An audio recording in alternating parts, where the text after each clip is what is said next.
Welcome to the Interruptions Podcast, where we talk to individuals who have dealt with trauma or just an interruption in their personal and professional lives and are willing to share their journey towards being resilient. Cathy and I are passionate about our faith, social justice, and the effects interruptions have on our lives. Every episode, we will talk about actionable advice that you can apply to reinvent yourself and have the courage and faith in the midst of your journey. Our podcast today is called I Have What It Takes to Reimagine Me. I am the Reverend Odell Montgomery Cooper. And I am Cathy Patton. And we are your hosts for this evening's podcast. Odell, this evening we have Adrienne Parkmond, who is the Chief Operating Officer of the Workplace Incorporated. Hi, Adrienne. Hi. Hey, Thank Adrienne. you for having me, Odell and Cathy. Congratulations on your podcast. Let's start there.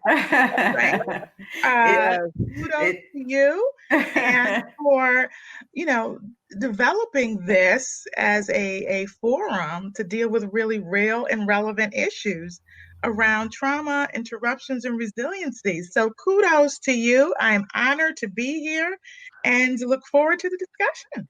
Well, Yes. Thank you. We're excited. We're excited about this evening. We've been we talked and we were just saying, oh, this is going to be a lot of fun. So we are very happy to have you. So Odell, let me just tell you that Adrienne and I actually knew each other before we knew each other, because we would be at events and we would be with the same people. And I actually got introduced to her by a common friend.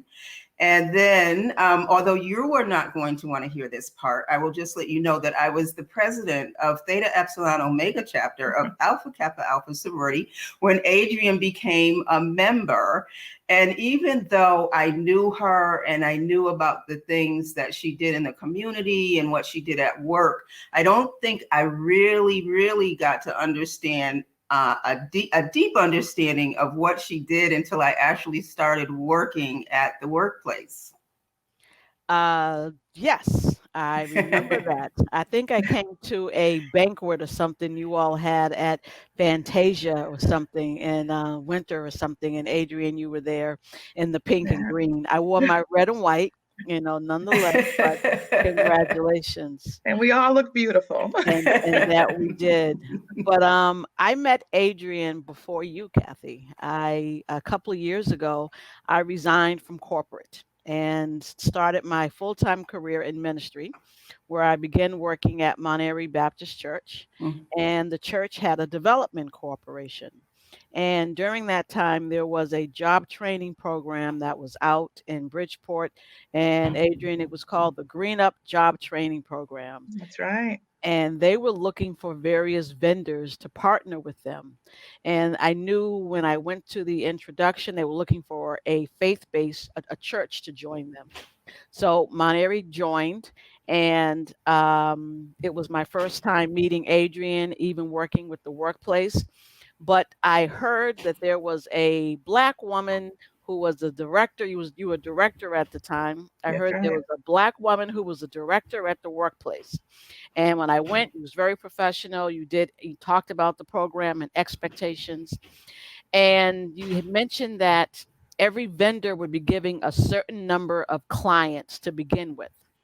And it was like, okay, so we're learning all about the program. We go back to the office, and I had instructions, because she's a Black woman, go back and try to get some more clients because we can handle it. Now, I was confident in my skill set and Bo, but Adrienne in the workplace didn't know us. And the Development Corporation was not known for this space in terms of working with job training. They were just, breaking out with this. So I had my marching orders. And Adrienne, I've never told you this, but when I remember sitting in the conference room with you and Olga, and I was asked, my orders were to try to get some more clients from you. Right. You didn't belittle me. You didn't know me. You didn't discourage me. What you said was, be successful at what we're giving you, and then you can come back for more, versus taking on too much and failing and you owe us money. Mm-hmm. I was like, okay. That, I mean, we didn't know each other, but Right. your words were very encouraging, very respectful. Mm-hmm. Even though we were confident in our skill set, you didn't know us. And I went back to the church and I told them what you said.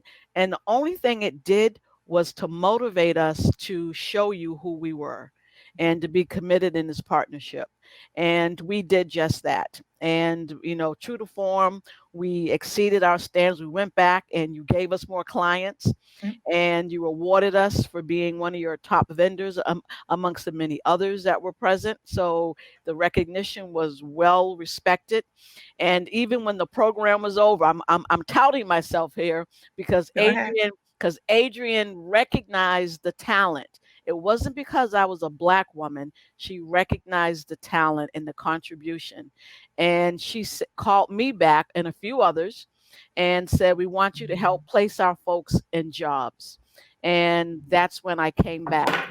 But Adrienne, I say that to you because it's not uncommon for you, being a woman of color and being in a position at the workplace and then in charge of funding, where people of color, women, expect you to give them something, Mm-hmm. and I'm sure you come across that a lot. Being a woman of color, okay, I'm Black, you're Black, give me something, give me a little bit more, tell me how to do this. Um, and especially nowadays, so tell us, how do you, because you handled yourself professionally. And yes, I'm a Black woman, but I'm running a business. I'm not going to belittle you. I'm going to encourage you, but it's about business. And given the culture and the times we have now, how do you balance that out? How do you handle that now? Because I'm sure even now it's even more demanding. Well, you're right, Odell. And I do remember that Green Up Bridgeport. That was, I think, around 2006, 5, 6, somewhere around that area. And that was a very large grant, and it was one of our biggest ones that we had at that time. And when we got that grant, and what I've done subsequent to that is to always look at how I can engage more entities in our region to deliver these services, especially those that are operated and run by people that look like the folks that we serve, right? Because that makes the most sense to me.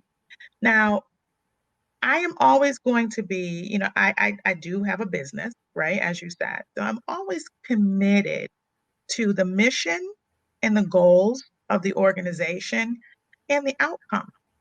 And so, in my mind, what I wanted to do then, and I continue to do now, because I do get a lot of those requests, right? Mhm. Give me, $300,000, because I'm Black, or and that's what I'm supposed to do. I want to get you there, right? So it's not a gotcha. I want to get you there. But I know the requirements and the scrutiny in many instances that organizations and operations that are run by people that look like us will get. So I don't want to set anyone else up for failure. And I don't want to put my employer in any type of compromising position and having to, like you said, give back money. So, I try to work with folks and say, listen, get your foot in the door. Look at how federal programs operate. Look at what the outcomes are. Look at what the measures are. Look at how you have to structure yourself. Because what I see a lot in our community is we have passion about what we do. We have passion about our organizations, about serving clients. It's that administrative piece that we don't do well in that space, right? The thousands of reporting, the document collection, the this, the that. And so I say start slow, get your feet wet in that. And so once you do that, then you can expand beyond the workplace and start to really be a player in the space of workforce development. So I, look at it as trying to mentor and to try to grow businesses that are operated with people that look like. Absolutely. And that is exactly what you did. And I never had a chance to say thank you.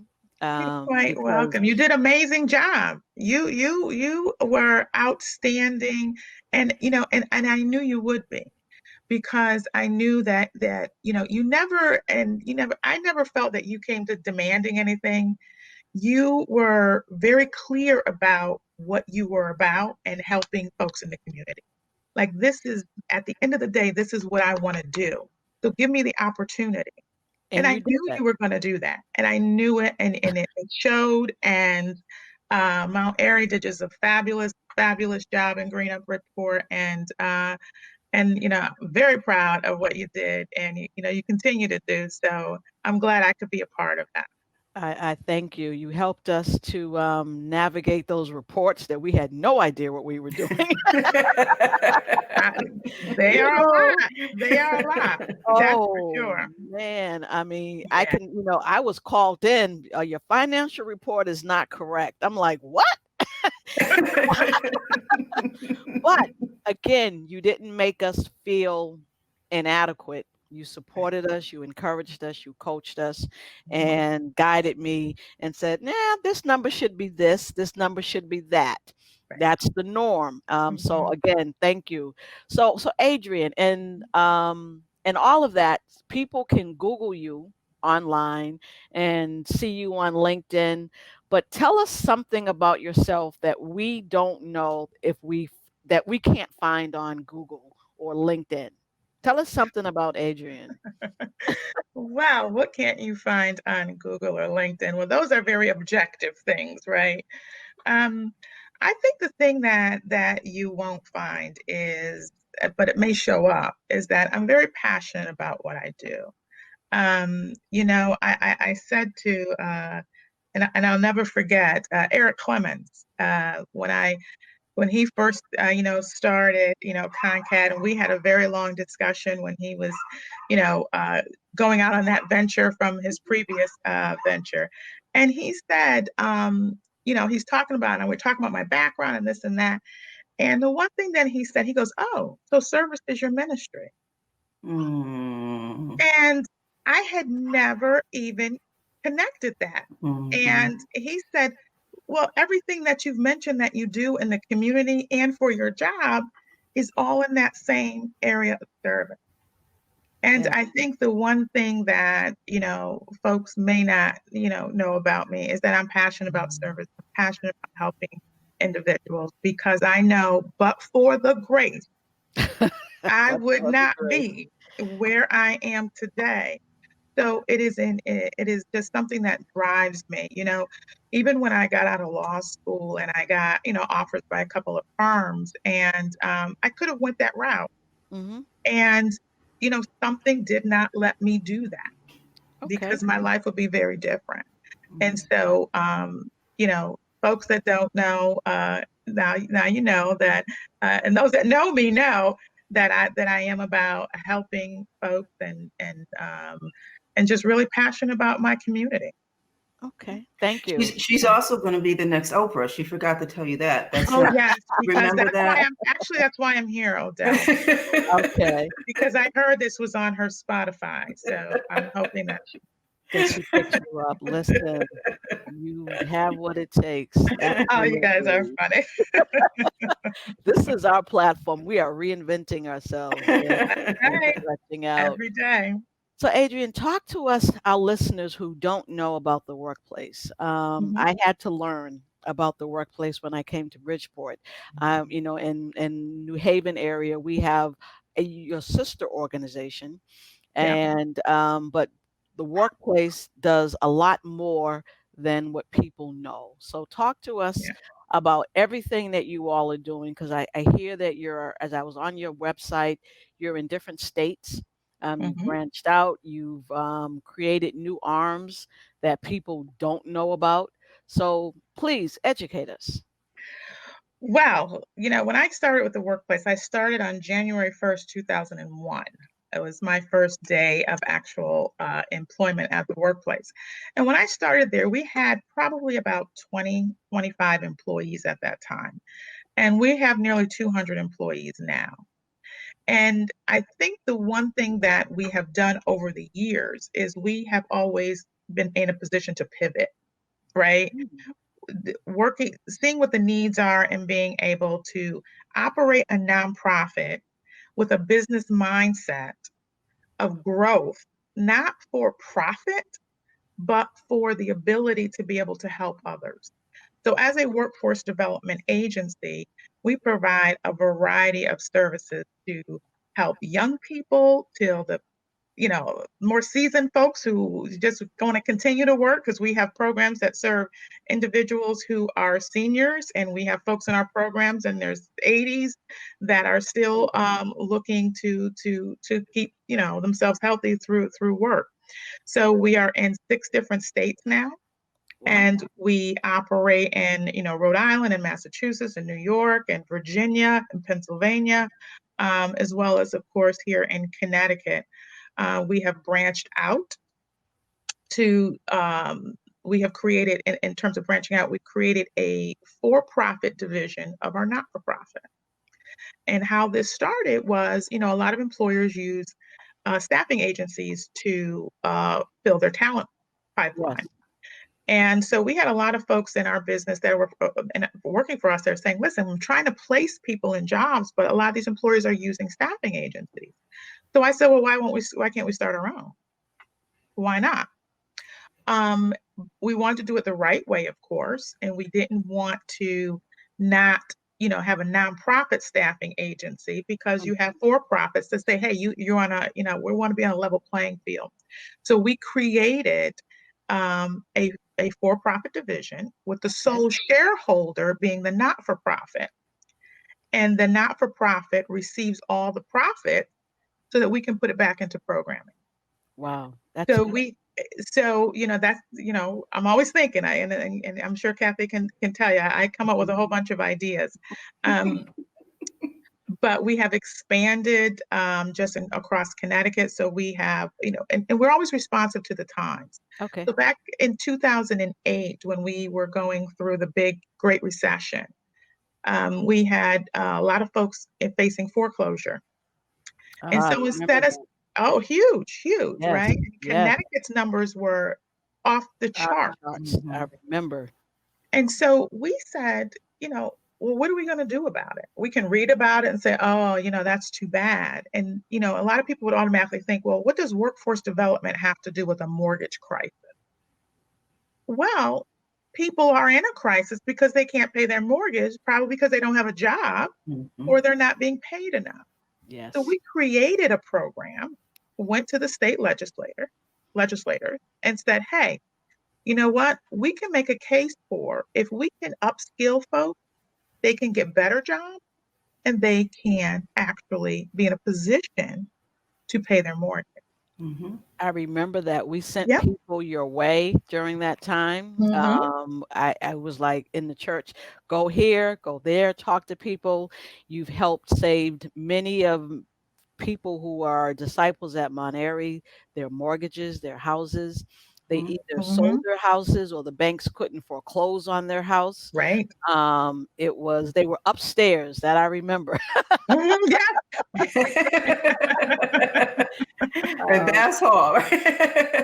That program was very valuable because people's mortgages, oh my goodness, it was crazy what actually happened. Yeah. Banks were doing, and you all made a huge difference. And we sent people your way, and you've helped out a lot. Yeah, so we're very proud of continuing, to do those type of things. Even with the pandemic, we also sat back and said, well, wait a minute, what are we doing? Go ahead. I'm sorry. You're right on line with that, with the pandemic.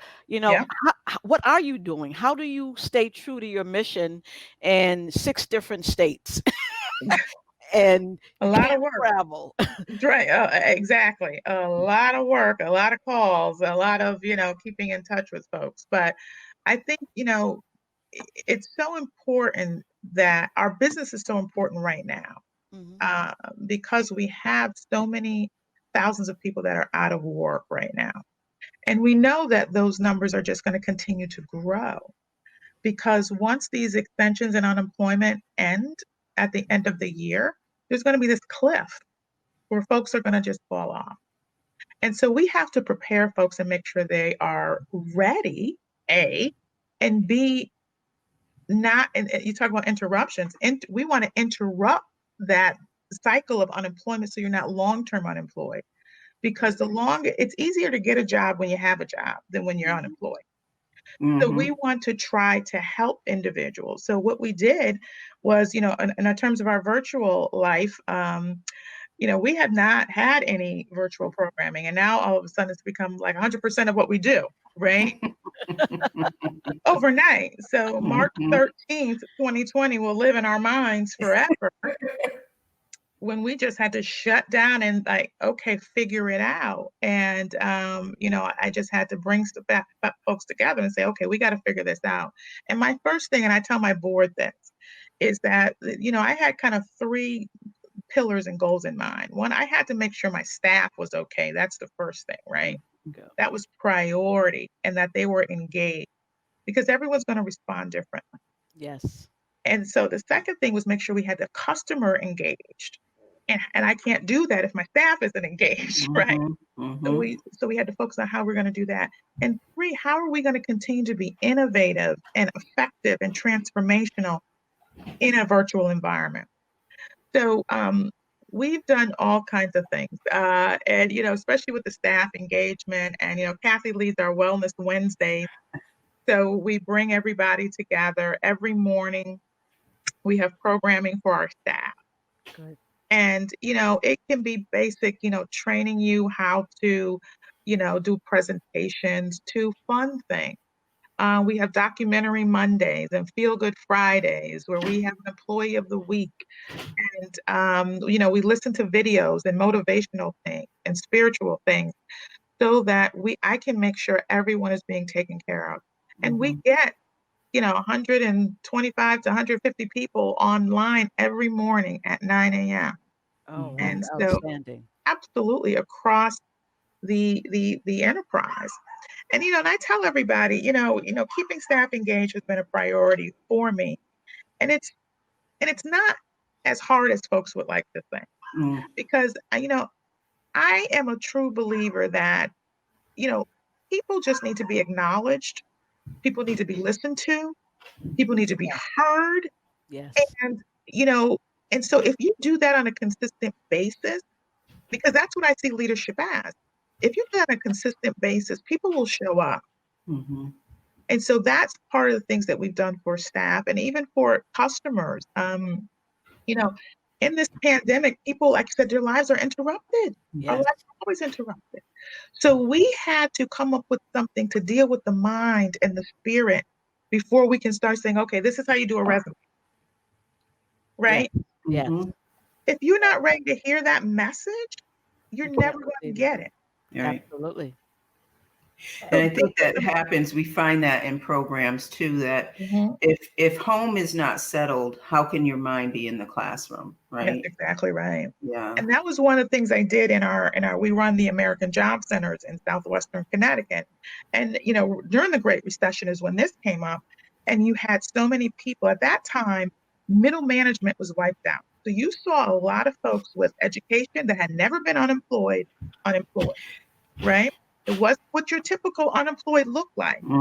So these individuals that were used to donating stuff were coming in asking for those resources.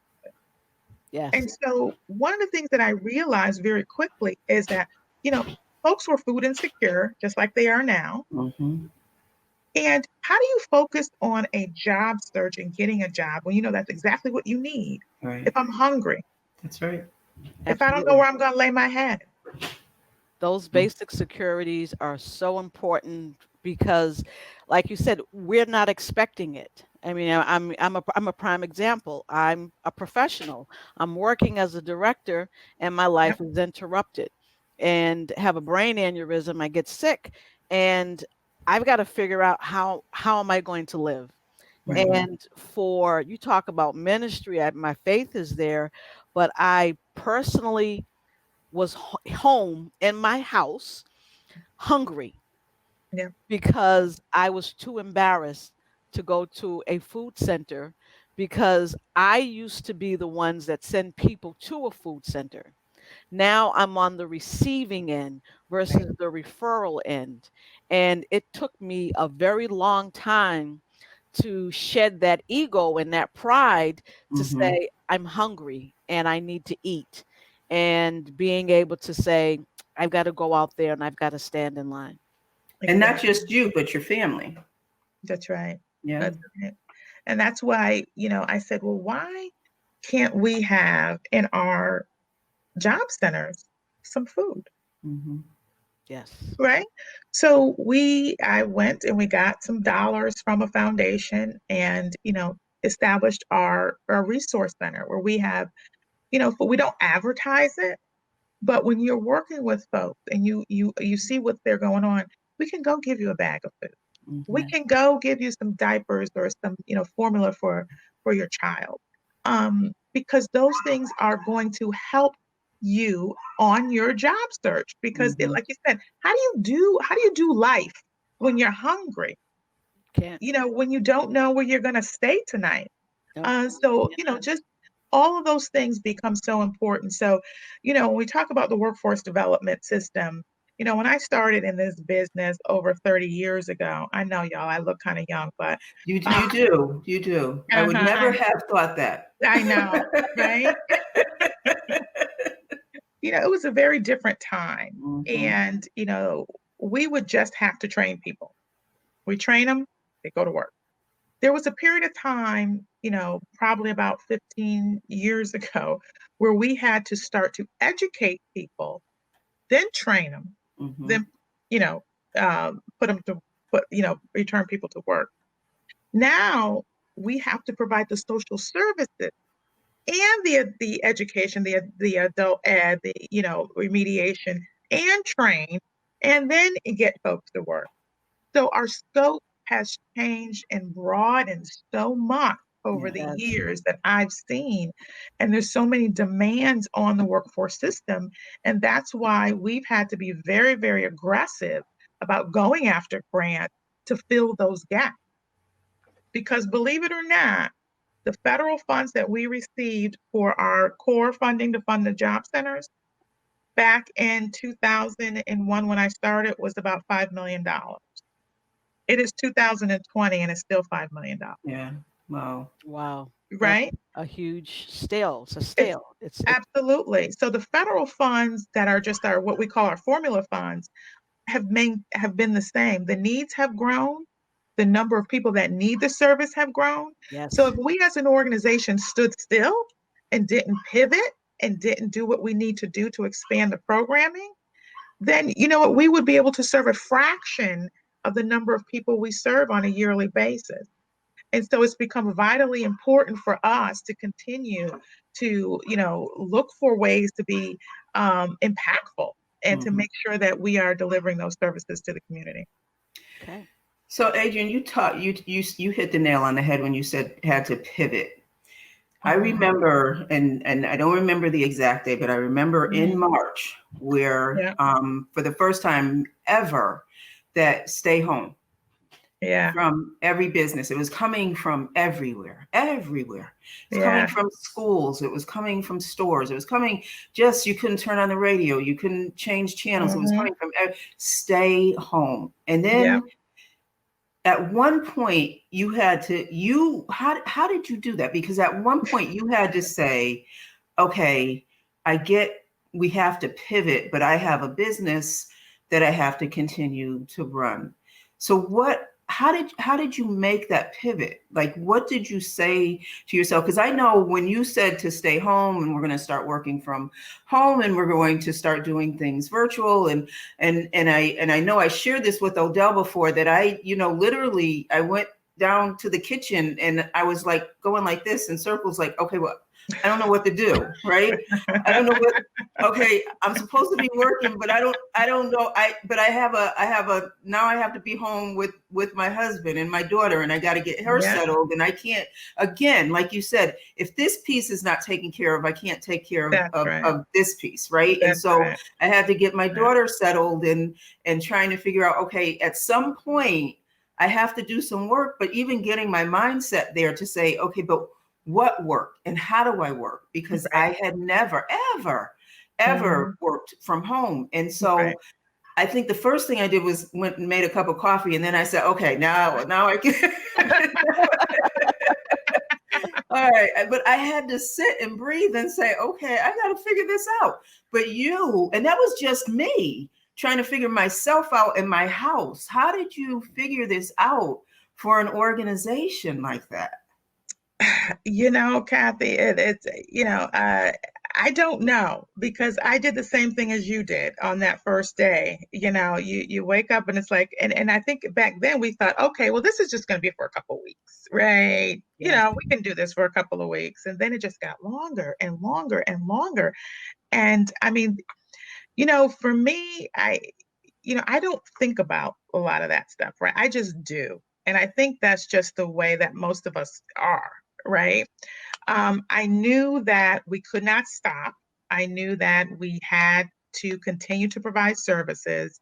And so I just go into action. And I just have to write things out. And I'm very tactical and, very objective and task driven. And so I just had to okay, this is the situation we're in.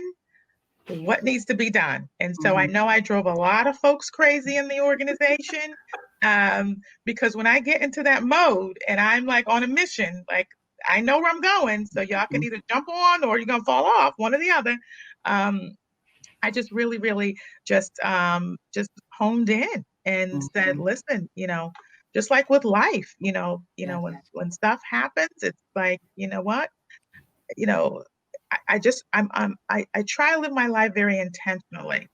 And as we say, there's interruptions, but interruptions challenge intention. And I don't ever want that to happen, right?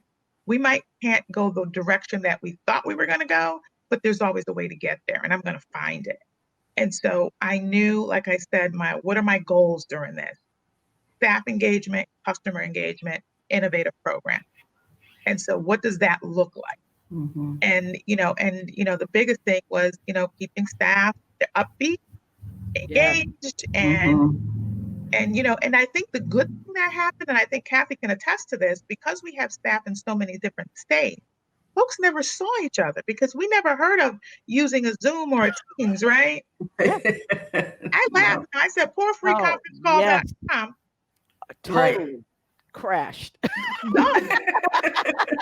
Who uses the conference call now? Now when I get something for a conference call, I'm like, well, how do I got to put in a I don't even know how to do it anymore. And so the benefit of, this environment was staff got to see each other. They got to connect. They get to know each other better. And we're doing this thing now, peer presentations, where everybody is giving just a PowerPoint on, and then a lot of it is twofold, right? Helping them to develop presentation skills, helping them learn how to create a presentation, but in the context of talking about themselves.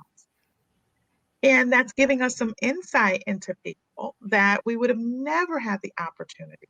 Especially in another state. It's like, what are we doing? And interruption happened, Adrienne. That's right. I was home recovering from my brain aneurysm, and my doctor said, you got to find a way to reinvent yourself. And some way got convinced to start a stage production. And this was not an area of my life that I was in, not an artistic person. But I knew people, so I was going to figure it out. Right. And in the midst of having a goal, having a mission, COVID happens, and then the stage disappears. There isn't any stage. There isn't any funding, because organizations like yours needed to pivot and give that money to people who were hungry and needed to keep their lights on. So me trying to do a stage production, Grantor said, nope, sorry, we're not funding that. Can't do that now, right? No, we're not funding anything dealing with gun violence. And there wasn't any data out that COVID-19 was another layer of trauma for the Black and brown community, because it was too soon. And someone said, maybe you should think about doing it next year. Someone said, COVID has nothing to do with trauma. And, God said, sit and wait, don't abandon your mission. Right. And 2 to 3 months later, here comes the data: mental health issues, COVID-19, people are home, people are depressed, they've lost their jobs, they're living with their abusers, they can't feed their kids, and now their kids are home and they can't educate their kids. That's right. That's right. It That's right. became a snowball of mental health issues. And then on top of that, George Floyd happens. And now it's okay, yes, talk about gun violence. Mm, So it's so different that we talk about this part of our lives that we're in, being ministering. God has done more with my weaknesses than I have mhm, done with my strength.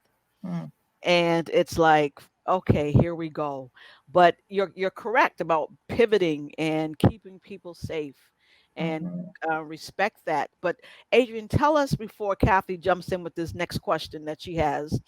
um, you had to convince people to reimagine the vision, mhm. reimagine themselves on this new journey. I mean, it was different. Right. They, Absolutely. and they had to trust you to reimagine that, oh, the doors are not going to close, I'm still going to have a job, but I need to adjust my thinking, Mhm, my framework, and my presentation in order to keep moving. And you had to convince people to do that.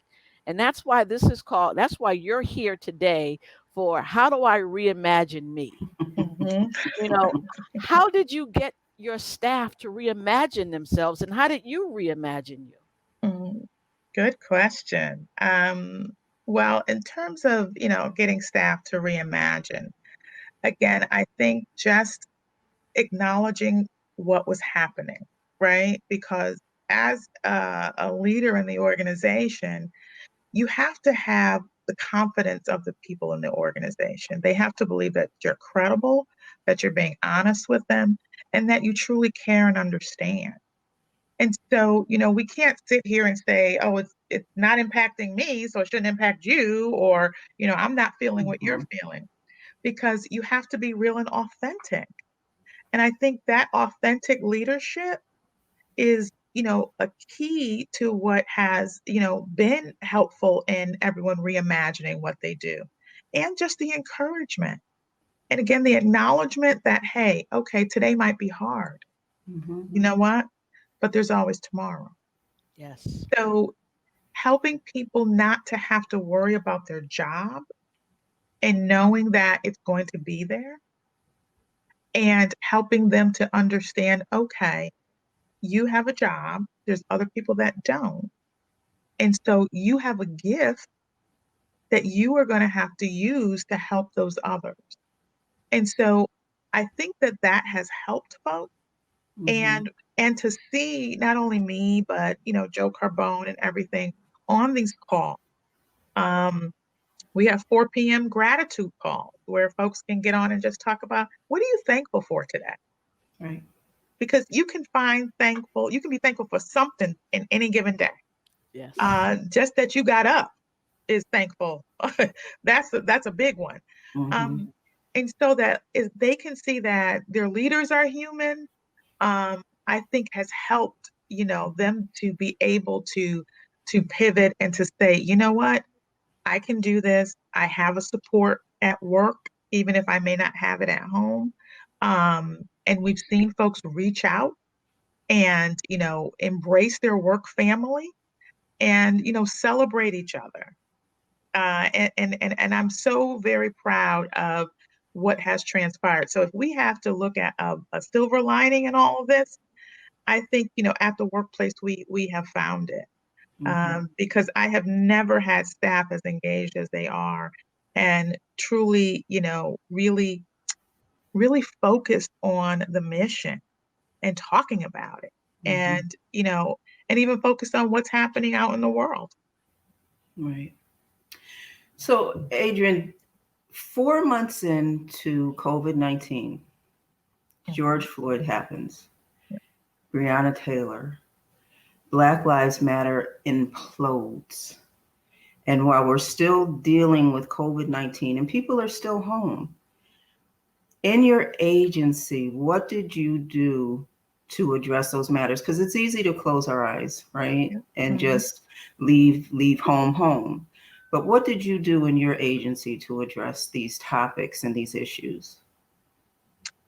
Well, the first thing about just a little bit about the staff. When I started at the workplace, like I said, there were only about 20, 25 folks there. And one of the things that I knew that I was committed to was to make sure that as we expanded, that the folks that I bring into the organization represent the people that we are serving. So I am very committed to that. And so when this happens, I know that we have, I think around 56, 57% of our staff are people of color. And so I wanted to make sure that they were okay. And I also wanted those that were not, people of color to understand at a very real level how this impacts others. And so I just remember having a conversation with someone that is an ally, they're talking about this issue. And I said, I remember the first time that a racial slur was used against me. And they said, there was a racial slur used against you. I said, yeah. I said, yeah, I was shocked that they were shocked. Why wouldn't you think that? But, they think that, oh, well, how could it possibly be used? I said, when people see me when I walk through the door, they see a Black woman. That's all they see. And so that's, we live with that. We're so used to that. But, knowing that I had so many folks being impacted, I wanted to provide a forum for folks to really talk about it. Because if we don't talk about it and hit it head on, then we're doing ourselves a disservice. And they had to know that it is affecting us and it's affecting those that are not people of color. Absolutely. And I wanted folks, and I'm very big in my organization, right? Especially our leaders, to really check microaggression and implicit bias all day long. I'll say, nope, don't say that. Let me tell you why you shouldn't say that. And what I hear when you say that, which may not be what you might intend it, but let me tell you what I hear and what other people look like me do. And so that's why we did our Black Lives Matter project. So, Odell, let me just share a little bit about the Black Lives Matter project. Now, understand my work background before coming to the workplace was in a state agency, right? And so very stringent rules. Even if this happened, we don't talk about it in the workplace. We have, even though your clients coming in the front door look like the issues that we're dealing with, we just deal with their needs, right? And so when Adrienne came on, and it was actually at one of our end of the day work calls when a young lady who was Caucasian, she mentioned it and how upset she was at the issue of George Floyd. And so from there, it kind of just, I could see the light bulb over Adrienne's head, because sometimes you get used to seeing that light bulb and then you're like, oh man, what's going to come out of that, right? And so, but I could see that she was thinking about something. And then what came to the staff was that she wanted this video created and invited everyone to take part in it.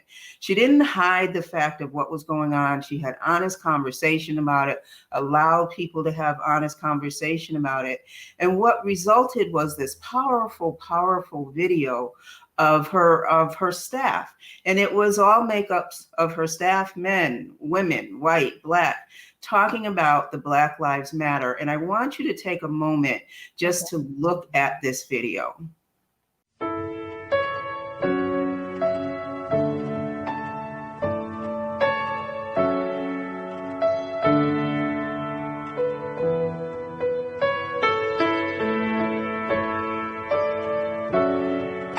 Black hands have created, but often don't share in, the prosperity of this nation. Black ingenuity has created innovations that have changed a nation, but often don't get credit. Black creativity has created a culture that is often appropriated. Black lives are human lives, and that is why Black lives matter. I have sons and I have grandsons. Their lives matter. Our lives matter. When the color of your skin is seen as a weapon, you will never be seen as unarmed. Black lives matter. This is my son and my brother, my daughter and her husband. I love them. Their life matters. My life matters. Black life matters. All our life matters. I understand that I will never understand. However, I stand, and together we will overcome. The color of my skin is not a crime. Black lives do matter.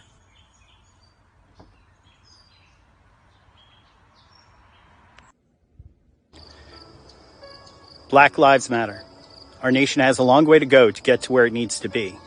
What you do and say makes a difference. Do something. Say something.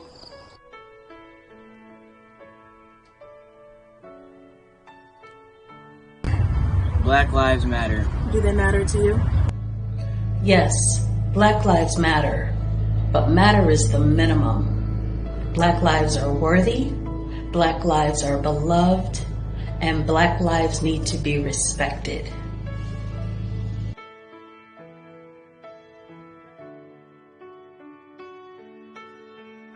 I have a dream.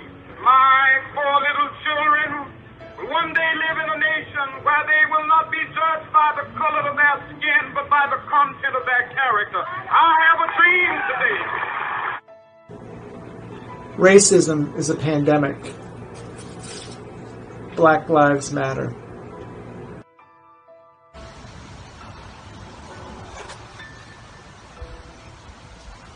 Treat everyone the way you would want to be treated. Be the change you want to see. Black lives matter, and I'm committed to listening and using my voice and my actions to end police brutality and systemic racism. Black lives matter because it don't matter which school you go, because we love each other and we love our skin, what God gives us. It's a privilege to learn about racism rather than experiencing it your whole life. Be an ally. Black lives matter because he does.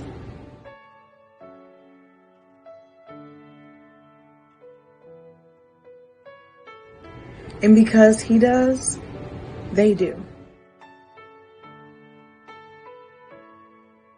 Let's not only see the change, but be the change.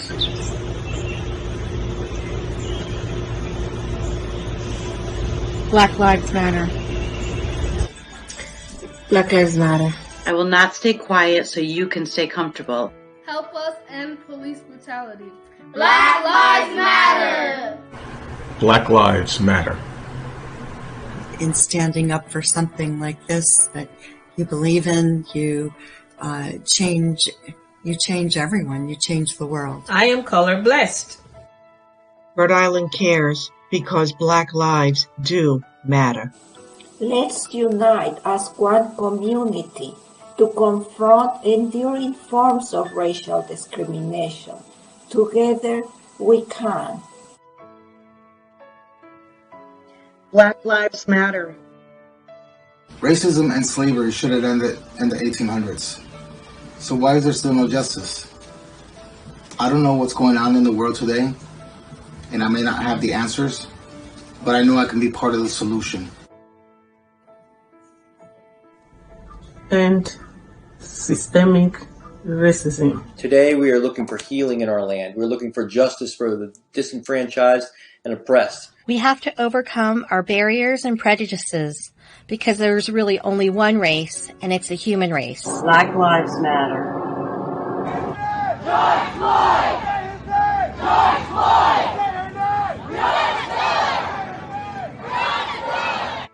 Black lives matter. Black mothers matter. Stop taking from our sons and daughters what you did not give them, their life. What we need now, most of all, is togetherness.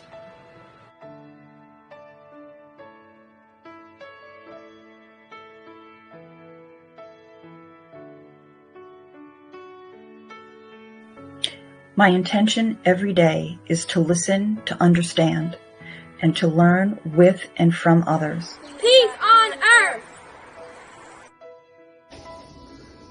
Racism hurts everyone. End hate.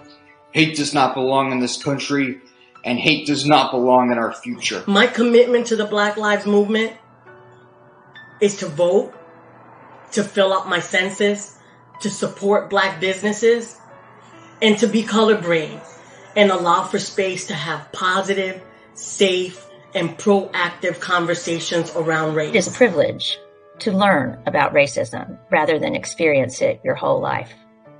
I've got a lot to learn.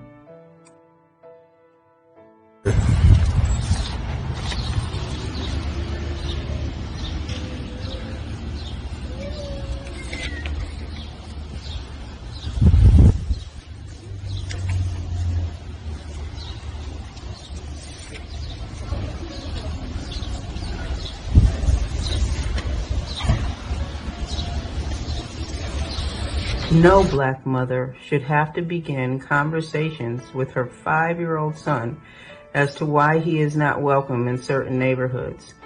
And if he goes in those neighborhoods, what could happen to him? I need my son to live so he can be a father someday.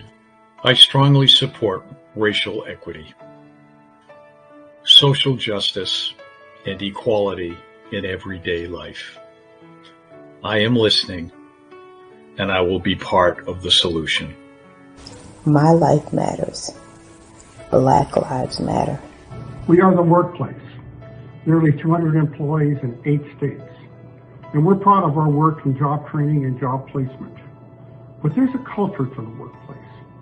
We're an active corporate citizen. We believe in justice and opportunity for all. We believe it affects our work every single day. And we're willing to fight for it. Yes, indeed, Black Lives Matter. And I've never been prouder of my workforce than I am today.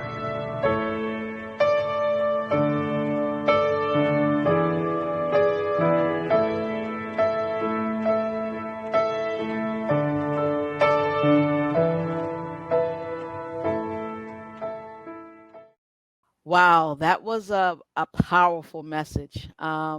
Kudos to you, Adrienne, for doing that within your organization. You know that it's so much within our culture not to talk about it and to keep quiet and just to deal with it. And it must have taken a lot of you to get your staff to engage in that. So much respect for you for doing that.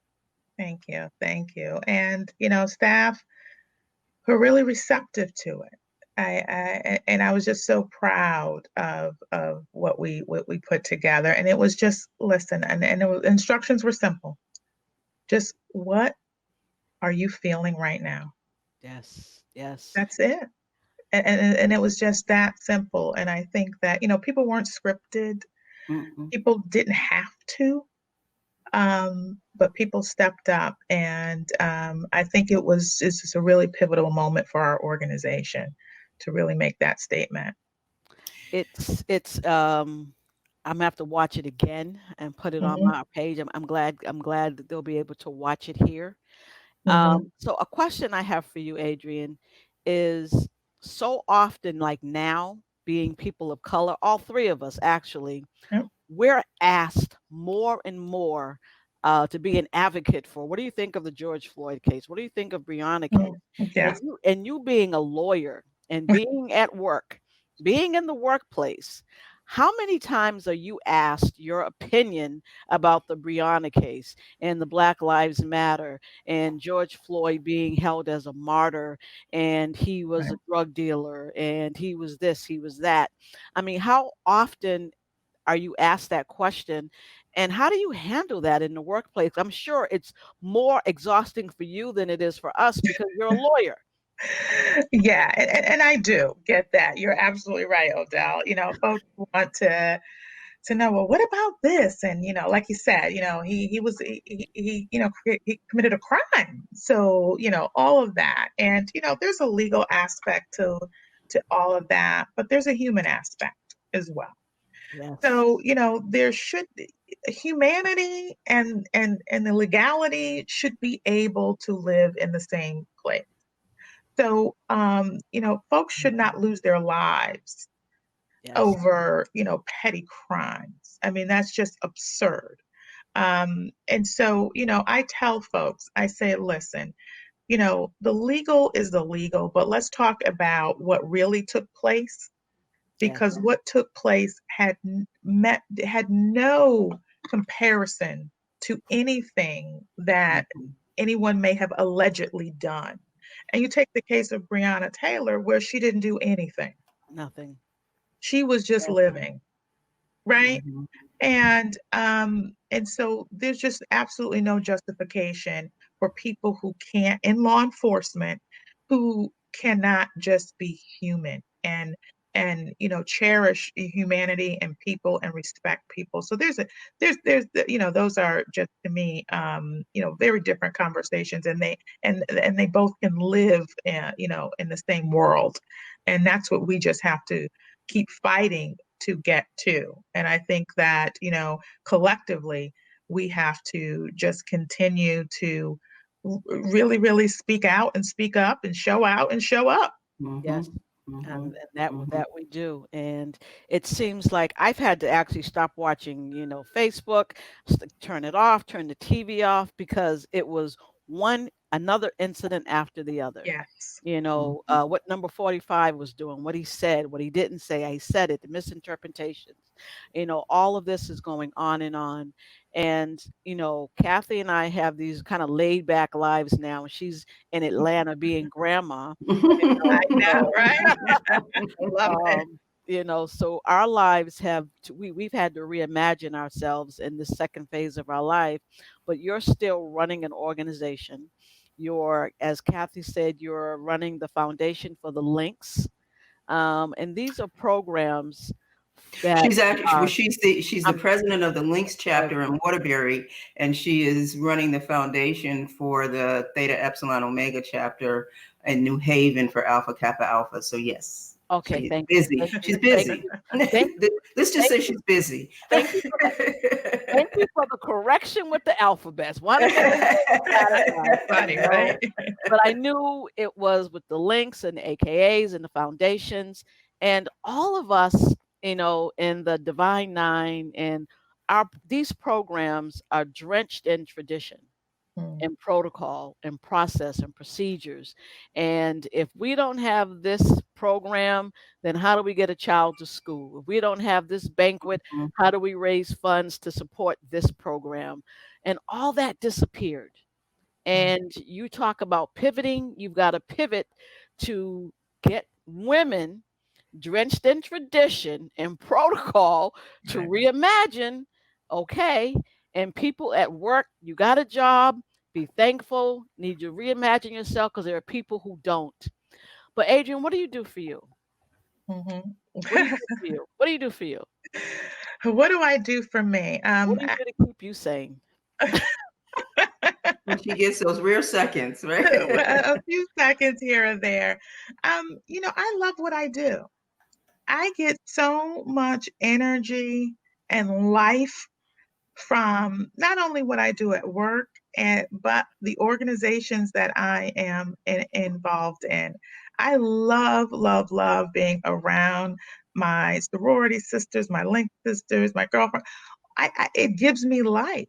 And so, that's what I do for me. And I guess it goes back to where I started with Eric saying that, service is my ministry. And so I don't feel tired from that. I think if I didn't have that, I think that's where I would hit a wall. So I think that having that outlet to be able to figure out ways just to help folks, but also be a part of organizations where we all know that, Black women organizations, they all started during some very tough times. Yes. Right? Yes. Right. Absolutely. They started in some very tough times in this country. And what did they do? They succeeded. What did they do? They challenged the infrastructures. They challenged the political environment, and they sustained over, hundreds of years. And so I think, again, this is just another period of time where, us Black women, we do what we do. We say, you know what, there's a challenge and we may be interrupted, but we will not be denied. We will not slow down. We will continue to help. We will continue to do and follow our mission and make sure that we are in service to all mankind. Great. Thank you. Thank you. Thank you. Mhm. Someone so desperately need to hear that. They did. So, Adrienne, Odell and I, we try to expose that life interruptions can, in fact, cause trauma. Mhm. We have seen the negative impact that it's had on families, individuals, the economy.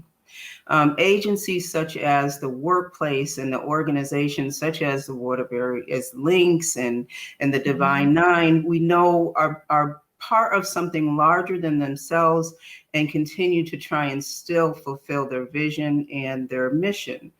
And reimagine themselves in doing so. And so we want to thank you for all that you do in the workplace, all that you do in the community. And we encourage the other organizations as well to continue to stay steadfast to their vision, because we know reimagining ourselves is not an easy task, but that's something that's necessary in the communities in which we are serving. Yes, thank you for being a part of this. As Cathy and I were planning what to do, and we were trying to figure out, what do we talk about? There's so much to get Adrienne to share. It was look at all that she's doing, and how do you get people who are listening to us to know that they can reimagine themselves? And Cathy and I are witnesses that this is what we are. I was working at Concat and left and had a brain aneurysm. My son was murdered. And I'm trying to figure out, what do I do? And in the midst of this, of trying to figure it out, I'm struggling with trying to reclaim the Odell that used to be to the Odell that I am. And I had to reimagine, how do I continue to move forward? I'm not going to sell my house and go rent a room and live with my cousin, and Right. follow a pastor around. Mhm, That's not how I envisioned the second part of my life. But I had to, dig deep, pray, have faith, and wrestle with myself to figure out, how do I do this?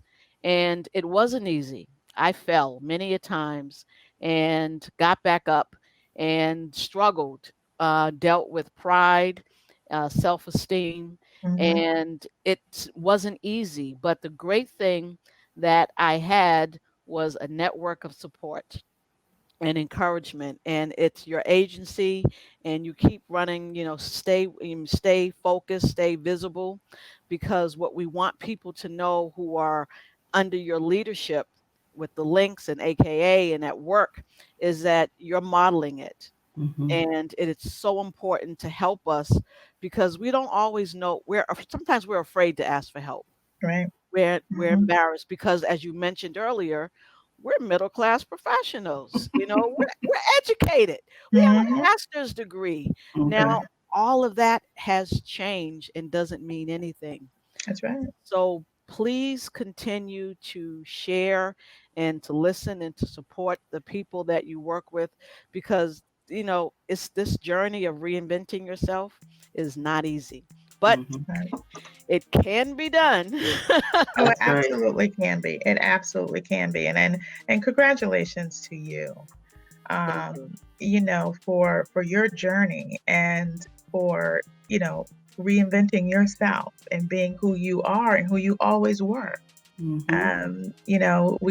can never, challenge what we go through, and we just have to, be steadfast and understanding we're going through it for a reason. Yeah. And your reason is to share your message, to share your joys, to share your pains, because you are, through this this medium, touching so many people. Right. And that was what it was all about from the beginning. Sometimes, we fight against it. Yes, right? we always fight And against God keeps trying to give us the lesson, but we're going to keep trying to say no. Yes. We like the That's little right. kid in like fifth grade going, no, I'm not doing this. I'm not doing this. But we thank you for being on Thank board, you. and thank you for coming to our virtual platform and sharing Thank you with for us. having me. So we will have you back again. Yes. Absolutely. Thank you so very much. I And- appreciate you both. And then for our listeners, don't forget to click the like button on our show. If you are listening through podcasts, please download this show and share it with someone, because someone needs to hear this message.